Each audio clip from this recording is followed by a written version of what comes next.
I'm Teisha Bader with the JBS News Update for Thursday, July the 16th, 2015.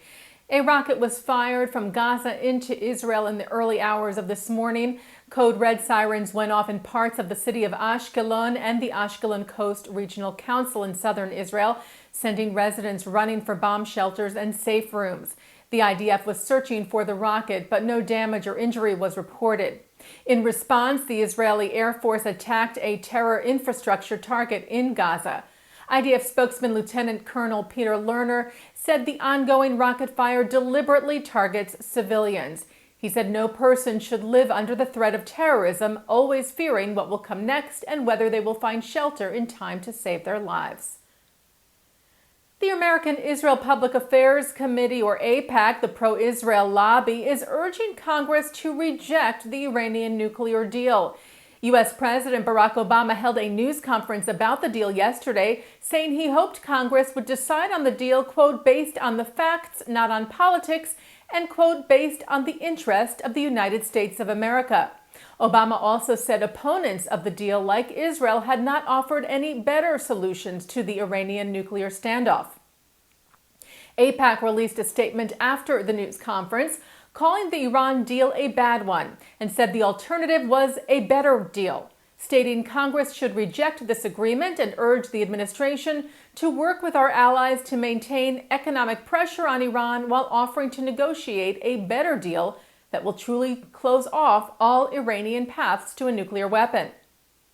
Meanwhile, in an interview with Reuters yesterday, U.S. National Security Advisor Susan Rice defended the deal and also addressed Israeli concerns. She said, "We will be looking forward, if the Israelis are interested and willing, they haven't said so yet, to discuss with them how we might further deepen and strengthen our security and intelligence cooperation," noting, as the president did yesterday, that U.S. Defense Secretary Ash Carter would be in Israel next week to help address Israel's concerns and discuss the benefits of the Iran deal.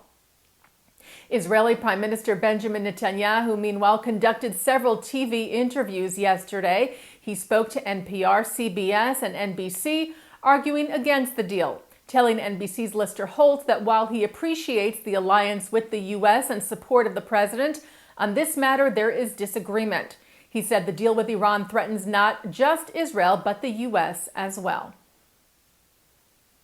A violent attack by two Palestinians that left an Israeli farmer dead last month was found to have been a case of a robbery gone bad and not terrorism.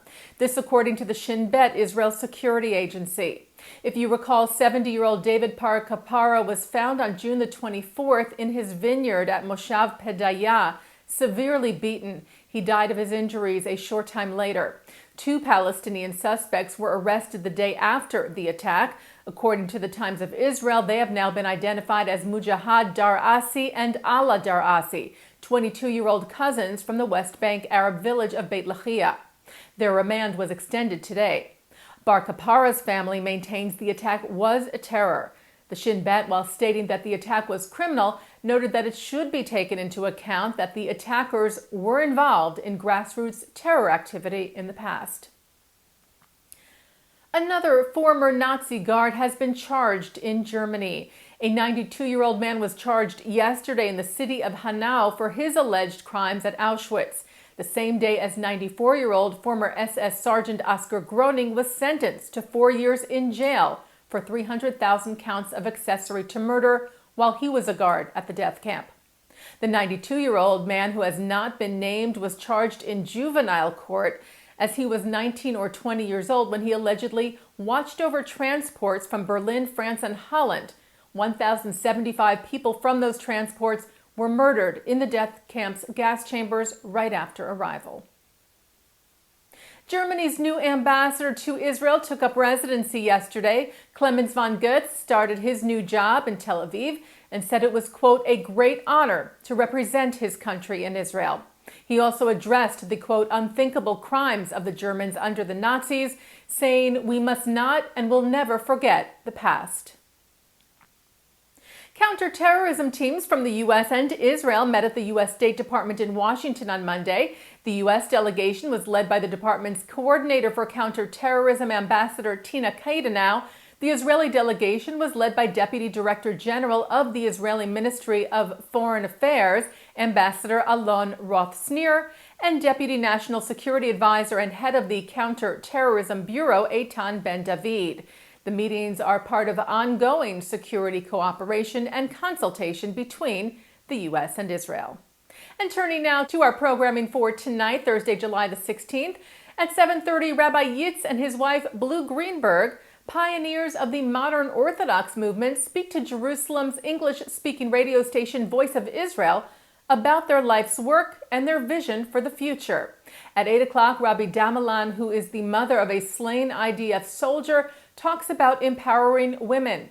At 9, Mark Golub sits down with Itamar Marcus of Palestinian Media Watch, and at 10, American Jewish Committee's Stephen Boehm talks about American Jewry and Israel. And coming up right after this newscast tonight, more reaction to the Iranian nuclear deal by Executive Director of the Washington Institute for Near East Policy, Robert Satloff. Also from Executive Director of the American Jewish Committee, David Harris. Coming up on In the News tonight with Mark S. Golub. And that's the JBS News Update for Thursday, July the 16th, 2015. I'm Teisha Bader.